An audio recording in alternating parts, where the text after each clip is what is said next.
Whether he likes it or not, the narrative has already begun to take form. The NFL knows where they want Travis Hunter.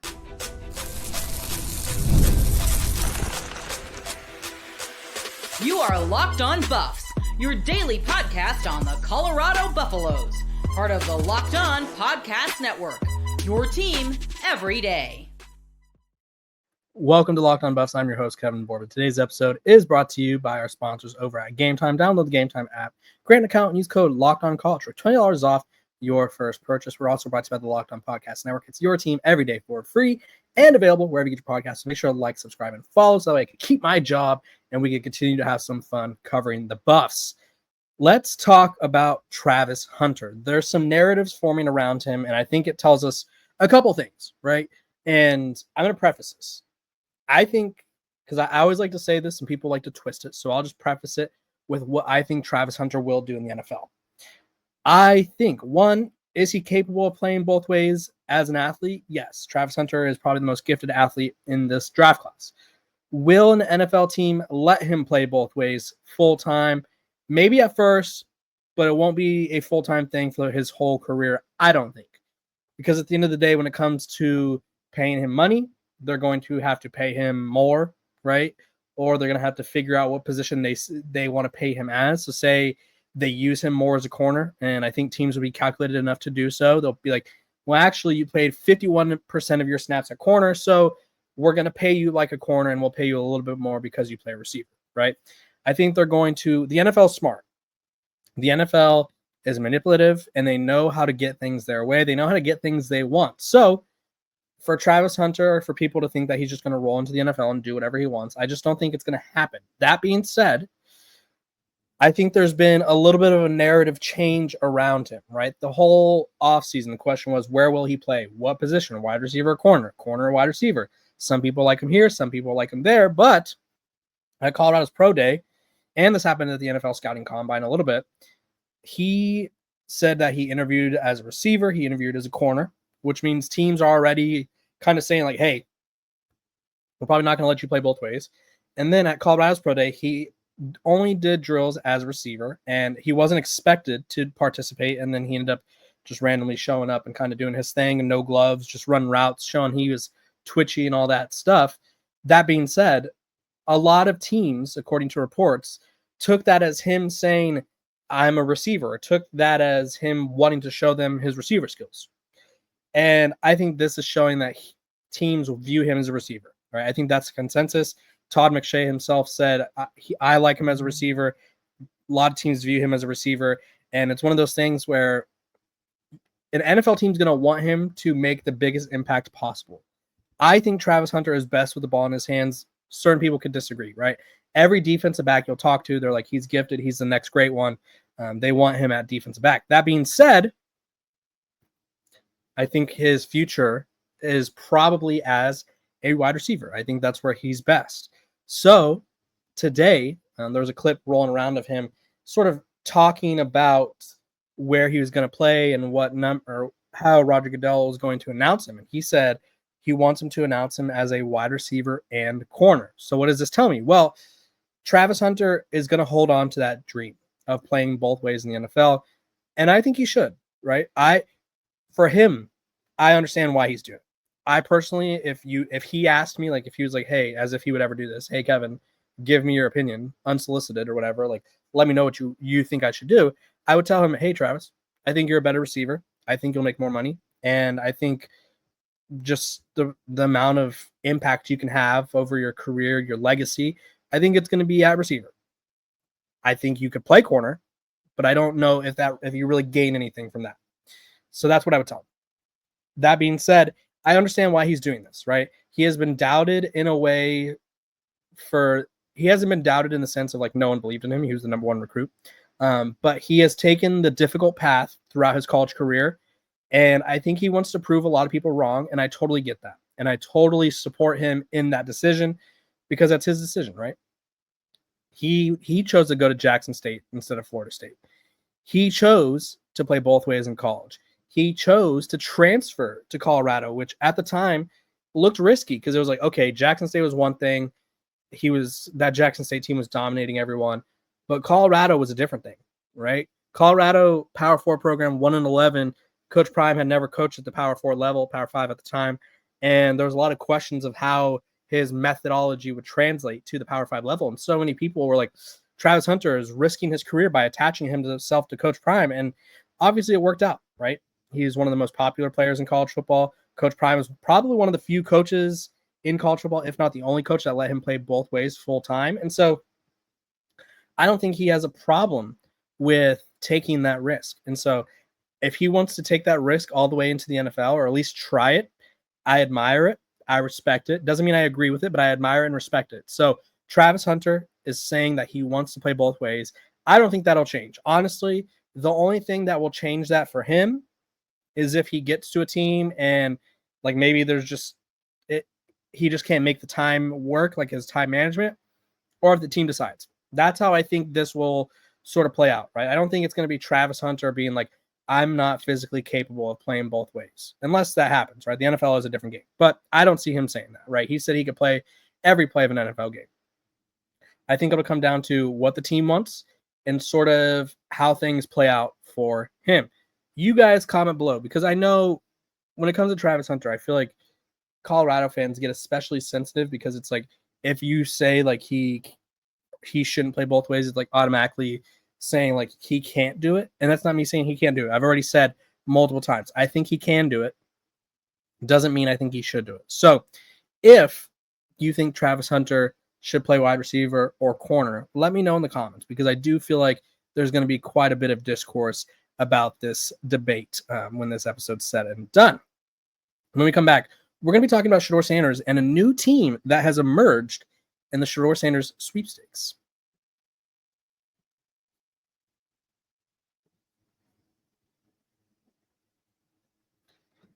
This episode of Locked On Buffs is brought to you by our sponsors over at Game Time. Let me tell you about Game Time, because they got all the tickets you'll need. So there's nothing like the energy of a live game, whether it's catching a last-minute MLB showdown or soaking in the excitement of an NBA matchup. But finding great seats at a great price, that used to be a challenge until I found Game Time. Game Time makes scoring last-minute tickets easier than ever. Prices actually drop as the events gets closer, and with their all-in pricing, you can see the total cost up front, so there's no surprises at checkout. Here's why I love using Game Time. They have last-minute deals. You could save up to 60% off buying last-minute for sports, comedy, theater, whatever it is near you. You could grab a last-minute seat for whatever you want to see and save big with their zone deals. And you get peace of mind, because with seat views before you buy, you will be able to see your seat. You can kind of adjust your phone, so you'll be seeing exactly what your view will be from that seat. There's no surprise fees, and they have their lowest price guarantee. You could book with total confidence. Their lowest price guarantee means I never worry about overpaying. So take the guesswork out of buying tickets to Game Time. Download the Game Time app, create an account, and use code LOCKEDONCollege for $20 off your first purchase. Terms apply again. That's code LOCKEDONCOLLEGE for $20 off. Download Game Time today. Last minute tickets, lowest price, guaranteed.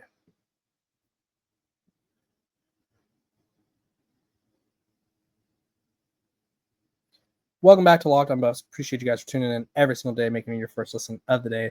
We're free and available wherever you get your podcast, so make sure to like, subscribe, and follow.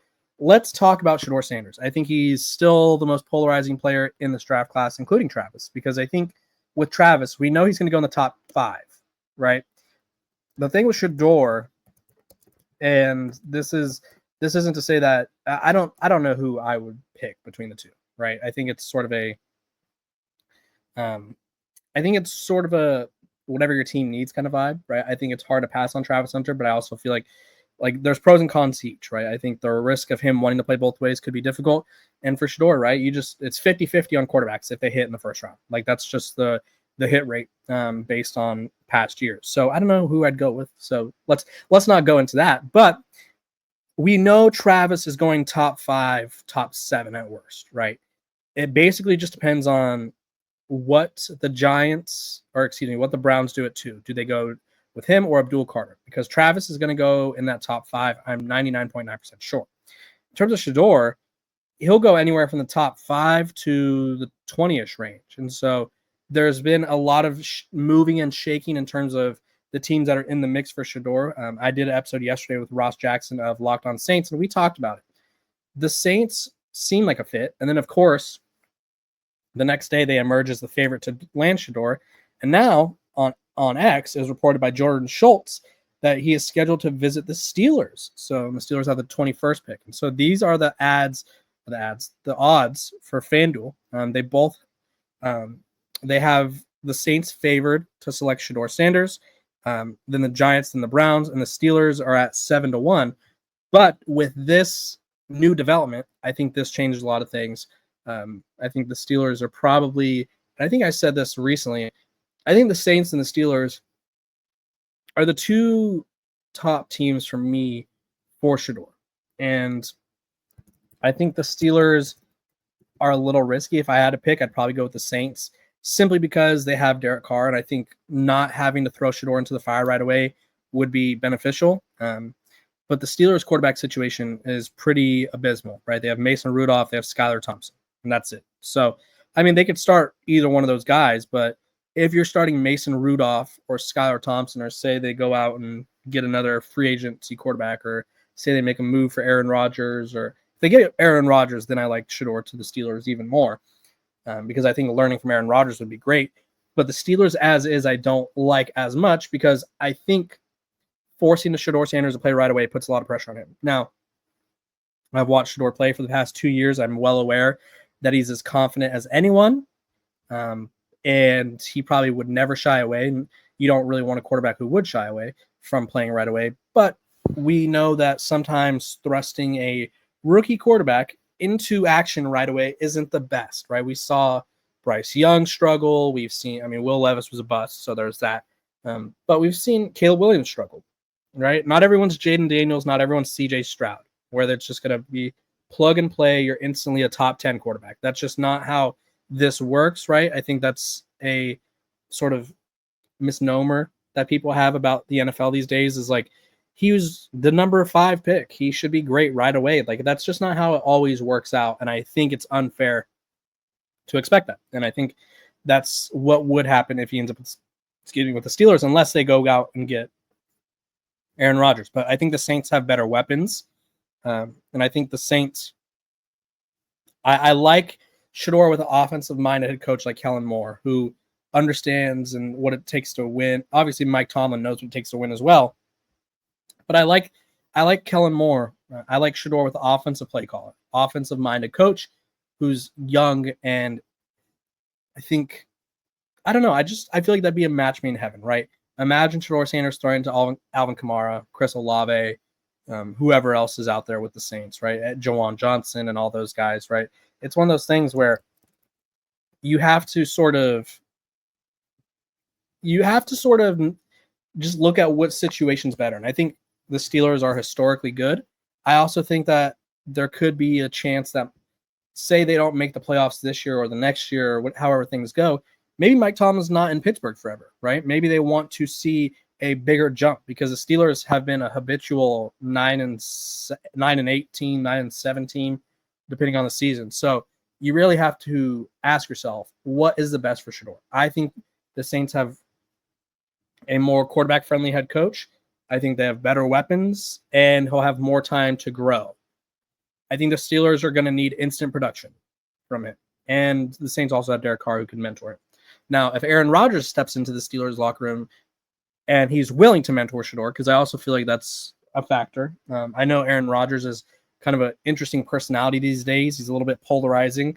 Don't always know what his mindset is. Don't always know if he's willing to mentor the next group of quarterbacks. I think you could say, right? I think there's just this overlaying question of like, would he do it? Does he care? I don't know. Like, Aaron Rodgers is a weirdo. We'll just call it what it is.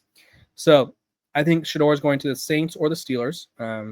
I've been on the Saints for a while. The Steelers is a new one, but I think they'd have to trade up to get him, but I don't know how high.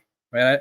I feel like if Shedeur makes it past the Jets at 7, there's probably not a team outside of the Saints who is going to take him that high. So the Steelers may have to trade up to draft him at like 8, but it also depends on what the Saints want to do. So I think the Steelers have sort of quietly inserted themselves into the mix. I'm sure Deion Sanders he hasn't said anything negative about Mike Tomlin that I'm aware of. He hasn't said anything negative about the Steelers. I know there was that cold weather narrative, and so that'd be sort of my only question is, like, are they okay with Shedeur playing in the cold? Like, I know they've kind of gone back on that, but he did say that at one point, like, no cold weather teams. So we'll just have to wait and see, right? I like the Saints, but we'll have to see what the Steelers do moving forward. You guys comment below, would you rather Shedeur go to the Saints or the Pittsburgh Steelers? It's also worth noting, Alvin Kamara was in Boulder today, so do with that what you will. When we come back, we're going to be talking about Mel Kiper's really intense expectations for Shedeur and Travis and why I think it's a little much right now.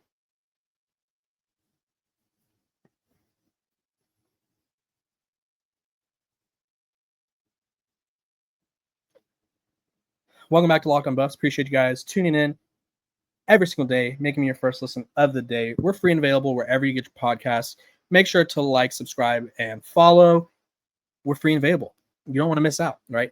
Mel Kiper Jr. is at it again. He's making decrees, declarations, if you will. And I think this one is a little bit intense. I think this is the pre-draft, the portion of the pre-draft where it's like we have to have hot takes, where it's like, oh my gosh, like, we're gonna, I want to, I'm not saying Mel Kiper is like clickbaiting because obviously he doesn't need to do that. I just think Mel Kiper is very ultimatum-y, and he does this every year where he latches onto a prospect or two or three, and he's like, this guy will be the best thing since sliced, like Jimmy Clausen. Like, I think Mel Kiper said that he would retire if Jimmy Clausen wasn't a Pro Bowler or like a Hall of Famer or something. And Jimmy Clausen, I think he lasted, I don't even know. I'm gonna look it up. I'm gonna look it up right now because I want to say Jimmy Clausen played 4 years in the NFL.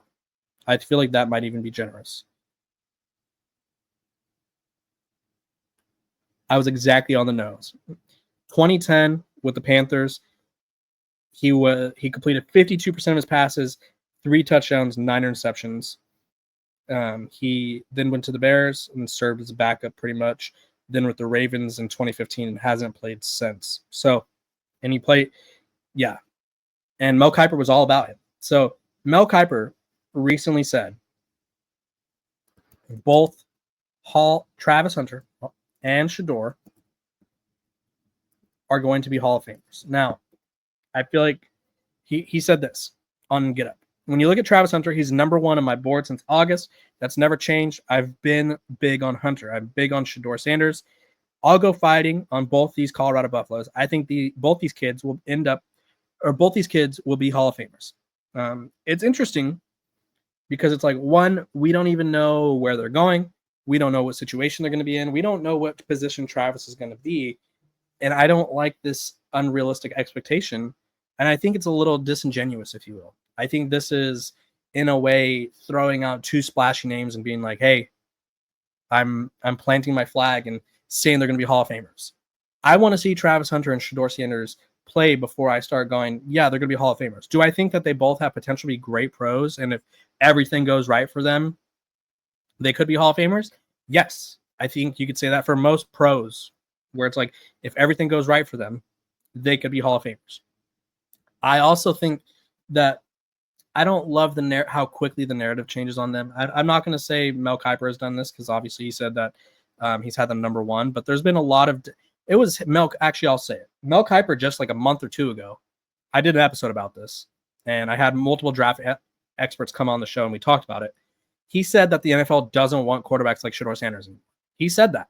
That was what he's told, and he was like, they're moving away from prototypical pocket passers, and they're sort of, they want Josh Allen's, they want Patrick Mahomes', they want all these guys, and it's like, okay, who doesn't want a Patrick Mahomes, right? Who doesn't want a Josh Allen? That was him. Now he's saying he's going to be a Hall of Famer. I feel like it's a little bit disingenuous. I think we should just let these guys get to the NFL first before we start placing major expectations on them. Because the more we start putting expectations on them, I feel like the more backlash could occur, or the more people that are going to come forward and hate. Because these guys, they don't need more hate. And obviously they're adults. People are going to say what they want about that. But I just felt like this was like an unnecessary pressure put on them. I think Travis and Shedeur both aspire to be Hall of Famers, but I don't think either of them would say they're going to guarantee they're going to be Hall of Famers. So really interesting by Kiper. I don't know how I feel about it. or like how to feel about that. You guys let me know. How do you feel about it? Do you like that take, or are you like, okay, let's pump the brakes, Mel? Pump the brakes a little bit. Let me know what you guys think. This has been another episode of Locked On Buffs. Appreciate you guys for tuning in every single day, making me your first listen. We are free and available wherever you podcast. Make sure to like, subscribe, and follow, and I will see you guys tomorrow.